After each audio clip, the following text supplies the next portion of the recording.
pukul 6 waktu Indonesia Tengah. Inilah Radio Republik Indonesia Bau-Bau dengan Warta Cape Town, berita seputar Kepulauan Buton.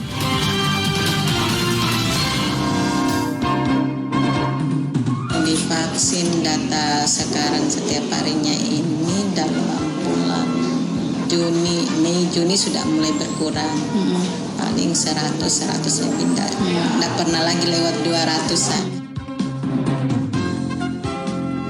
Bagaimana para pihak ini bisa menguatkan koordinasi, karena selama ini mulai dari pencegahan, penanganan kasus-kasus kekerasan terhadap perempuan dan anak, tiap pihak jalan sendiri-sendiri nih. Selamat pagi dari kawasan Bukit Wolio Indah, inilah Warta Cape Town. Sari berita penting.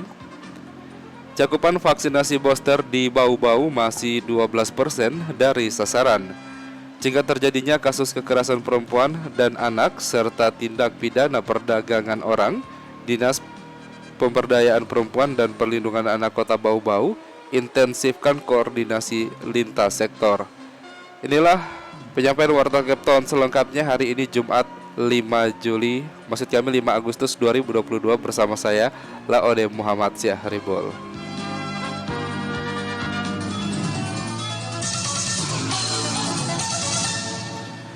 Saudara, sebelum kita ke berita yang pertama, kita update terlebih dahulu kasus COVID-19 di tanah air. Kasus terkonfirmasi harian COVID-19 di tanah air terus bertambah. Per hari Kamis 4 Agustus 2022, data Kementerian Kesehatan menunjukkan ada tambahan 6.527 kasus baru. Tambahan 6.527 kasus baru itu lebih tinggi dibandingkan sehari sebelumnya yang tercatat 6.167 kasus. Dengan demikian total kasus COVID-19 saat ini mencapai 6.229.315. Kemudian untuk kasus sembuh bertambah 6.664 sehingga total 6.021.549.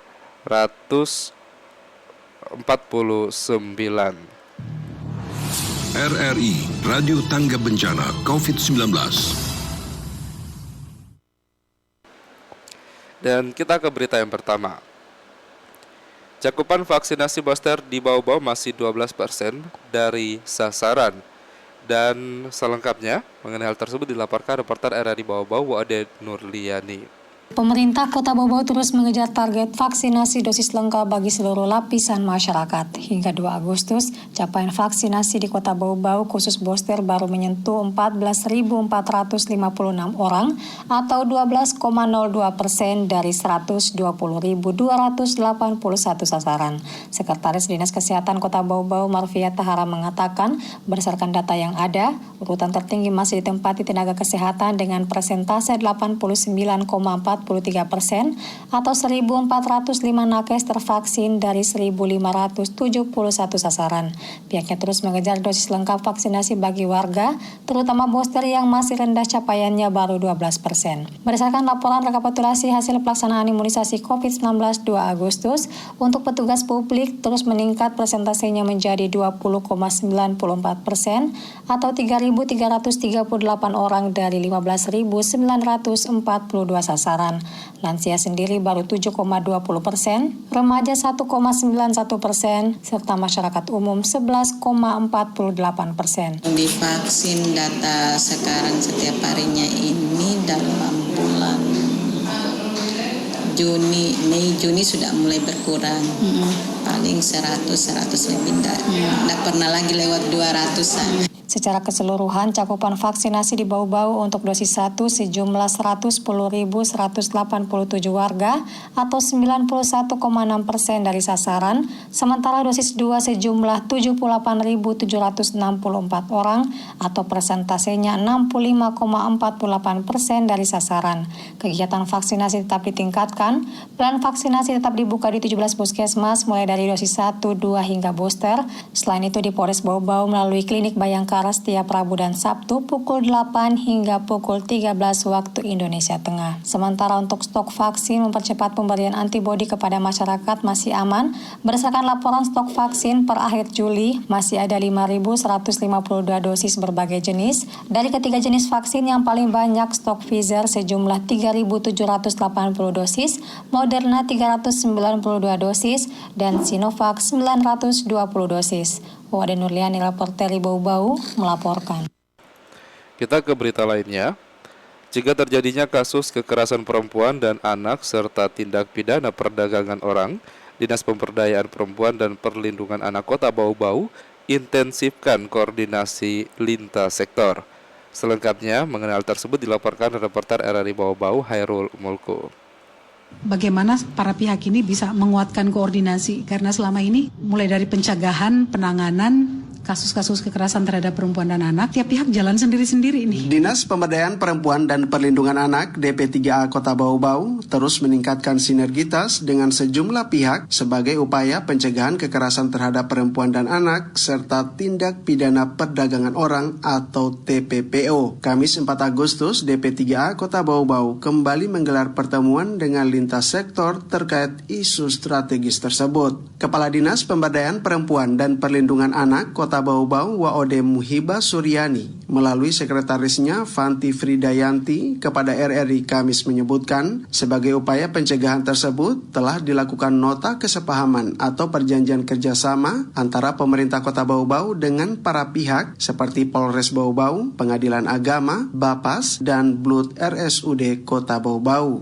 Bagaimana para pihak ini bisa menguatkan koordinasi, karena selama ini mulai dari pencegahan, penanganan kasus-kasus kekerasan terhadap perempuan dan anak, tiap pihak jalan sendiri-sendiri ini. Jadi kita pengen setiap pihak itu berkoordinasi, membangun jejaring, kemudian komunikasinya yang lebih intens, agar upaya-upaya pencegahan dan penanganan itu bisa lebih optimal dilakukan. Karena pemerintah kota punya keterbatasan sumber daya, baik manusia maupun anggaran, itu bisa dijawab oleh para pihak tadi. Karena mereka menyiapkan sumber daya juga, yang sebenarnya setelah kita lihat lewat perjanjian kerjasama, ternyata kita komplementer ini, istilahnya saling melengkapi. Fanti mengatakan dengan kedisiplinan DP3A Bau-Bau dalam melakukan pencatatan dan pelaporan kasus-kasus kekerasan pada perempuan dan anak secara online di aplikasi Simfoni, akhirnya tahun ini pemerintah pusat memberikan support anggaran melalui DAK non-fisik. Anggaran inilah yang digunakan DP3A Bau-Bau untuk meningkatkan koordinasi sekaligus sinkronisasi kebijakan dengan pihak terkait. Dan karena pencatatan pelaporannya baik, maka kemudian Bau-Bau mendapatkan alokasi anggaran kategori tinggi. Jumlahnya tahun ini 601 juta. Dan ini merupakan bantuan support anggaran yang luar biasa. Penting karena dari DAU kita, pagu anggaran di Dinas Pemberdayaan Perempuan Perlindungan Anak tahun itu tuh kecil, hanya sekitar 900 juta yang belanja rutin saja sudah hampir tidak cukup gitu. Ya, jadi alhamdulillah. Dengan terselenggaranya kegiatan ini, Fanti berharap masyarakat dapat teredukasi seperti apa bentuk-bentuk kekerasan terhadap perempuan dan anak, dan ketika melihat dan mendengar adanya tindak kekerasan agar tidak segan-segan untuk melaporkannya. Semua harus bersuara dan tindakan tegas terkait dengan pelaku juga harus diambil agar hal ini tidak berulang. Reporter RRI Bau-Bau Hairul Mulku melaporkan. Anda sedang mendengarkan Warta Kepton, berita seputar Kepulauan Buton. Dinas Perpustakaan dan Kearsipan Kota Bau-Bau menyebut minat masyarakat yang datang membaca di perpustakaan daerah mulai meningkat seiring melandainya kasus COVID-19. Selengkapnya mengenal tersebut dilaporkan reporter RRI Bau-Bau Afriansyah. Pada umumnya yang banyak datang ini dari kalangan pelajar dan mahasiswa. Dinas Perpustakaan dan Kearsipan Kota Bau-Bau menyebut minat masyarakat datang membaca di perpustakaan daerah mulai meningkat seiring melandainya kasus COVID-19. Kepala Dinas Perpustakaan dan Kearsipan Bau-Bau Asmahani mengatakan, warga yang datang membaca dalam sehari rata-rata bisa mencapai 20 orang, bahkan di hari-hari tertentu mencapai 50-an orang. Umumnya, kata Asmahani, warga yang datang didominasi kalangan pelajar dan mahasiswa. Mereka tidak hanya membaca, melainkan juga meminjam buku. Pada umumnya yang banyak datang ini dari kalangan pelajar dan mahasiswa. Mungkin ada literasi yang mereka cari di sekolahnya tidak ada. Mereka datang cari di sini dan alhamdulillah ada, sampai juga yang S3 yang penelitian cari buku di sini. Mereka meminjam dengan jangka waktu tertentu. Asmani mengatakan bagi warga yang datang membaca dan meminjam buku di perpustakaan daerah tidak dipungut biaya, termasuk pembuatan kartu keanggotaan perpustakaan. Mantan Kabak Kesra Setda Kota Bau-Bau ini mengatakan dalam rangka mendorong minat baca masyarakat, pihaknya juga menyiapkan layanan perpustakaan keliling dengan sasaran sekolah-sekolah dan kelurahan. Layanan perpustakaan keliling itu, kata Asmahani, paling banyak diminati kalangan pelajar. Iya ada, malah ingin itu di depan sekolahnya masuk mobil perpustakaan, jadi anak-anak itu datang di mobil membaca sesuai judul buku apa yang mereka lihat. Selain itu, Asmahani mengatakan pihaknya juga saat ini sedang menuntaskan pembuatan perpustakaan digital. Perpustakaan digital ini adalah koleksi buku dalam format digital yang bisa diakses melalui komputer ataupun smartphone. Reporter RRI Bau-Bau, Afriansa melaporkan. Dan kita ke berita lainnya. Terus bertumbuhnya tempat-tempat wisata baru dan menarik di Kabupaten Buton Selatan membuat jumlah kunjungan wisatawan dalam setahun mencapai puluhan ribu. Selengkapnya mengenai hal tersebut dilaporkan kembali reporter RRI Bau-Bau, Hairul Molko.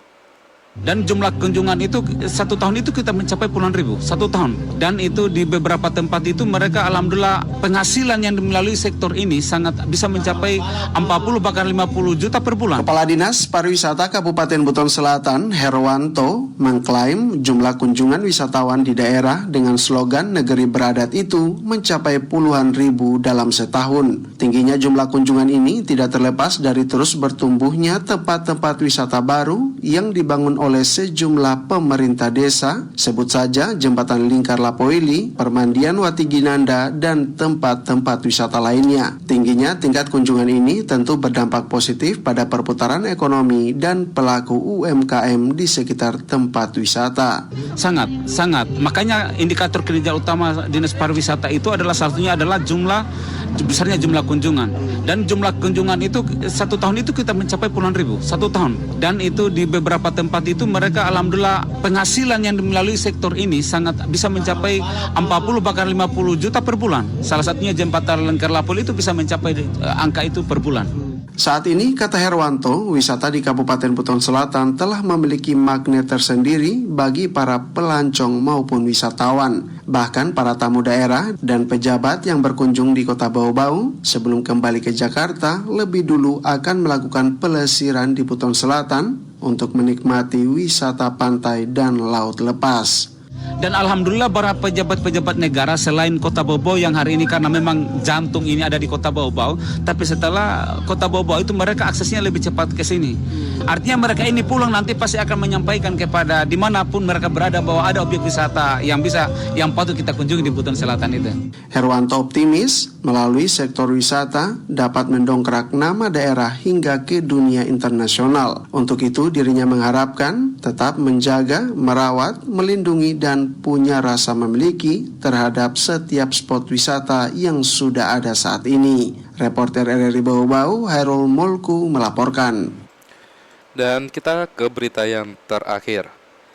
Awal Agustus 2022, penghuni lapas kelas 2 Bau-Bau mencapai 527 orang, 84 diantaranya residivis.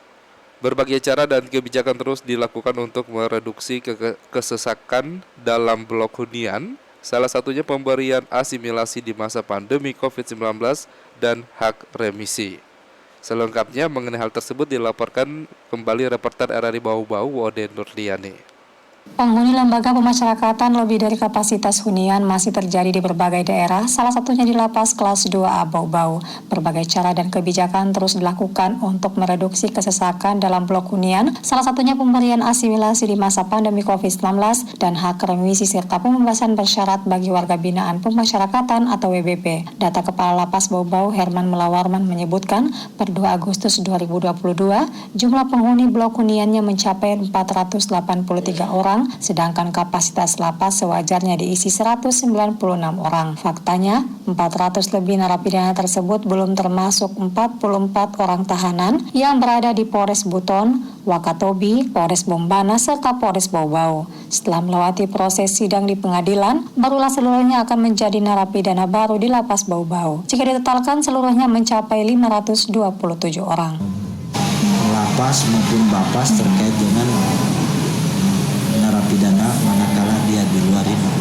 Jadi tidak melakukan pengulangan tindak pidana atau yang bisa mengganggu keamanan dan ketertiban. Karena kita melakukan pembinaan di sini sudah kita laksanakan, pembinaan agama sudah kita setiap hari dilakukan, pembinaan keterampilan, terus pembinaan kemandirian sudah kita laksanakan. Tinggal bagaimana mereka menyerap apa yang telah diterima dari sini. Adapun rincian kasus narapidana penghuni Lapas Bau-Bau untuk kasus narkoba sejumlah 71 orang, pidana umum 450 orang, korupsi 6 orang, serta pidana seumur hidup 2 orang. Dari 527 data yang ada, terdapat 84 diantaranya residivis. Lanjut Herman, narapidana laki-laki paling banyak ada 519 orang, sedang perempuan 8 orang. Sementara 44 tahanan tersebar di Polres Pasar Wajo sebanyak 13 orang, Polres Bau-Bau 24 tahanan, Polres Wakatobi 3 tahanan, dan Polres Bombana 4 tahanan. Wali Nurliani, reporter Bau-Bau, melaporkan.